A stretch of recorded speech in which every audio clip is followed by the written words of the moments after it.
بسم اللہ الرحمن الرحیم۔ السلام علیکم ورحمۃ اللہ وبرکاتہ۔ بالوں سے متعلق تعلیمات نبوی صلی اللہ علیہ وآلہ وسلم۔ جس کے بال ہوں وہ ان کو سنوار کر رکھے۔ آپ صلی اللہ علیہ وآلہ وسلم نے ایک پراگندہ بالوں والے شخص کو دیکھا اور فرمایا، کیا اس کے پاس بالوں کو سنوارنے کے لیے کوئی چیز نہیں ہے؟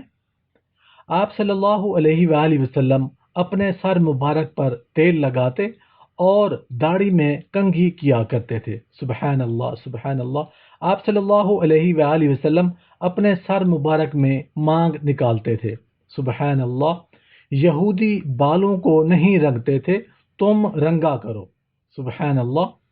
حضرت ابو بکر صدیق رضی اللہ عنہ کے والد حضرت ابو قحافہ رضی اللہ عنہ اس حال میں رسول اللہ صلی اللہ علیہ وآلہ وسلم کی خدمت میں لائے گئے کہ ان کے سر اور داڑھی کے بال سغامہ گھاس کی طرح سفید تھے، تو رسول اللہ صلی اللہ علیہ وآلہ وسلم نے فرمایا، اس سفیدی کو کسی اور چیز کے ساتھ بدل دو، لیکن سیاہ رنگ سے بچو۔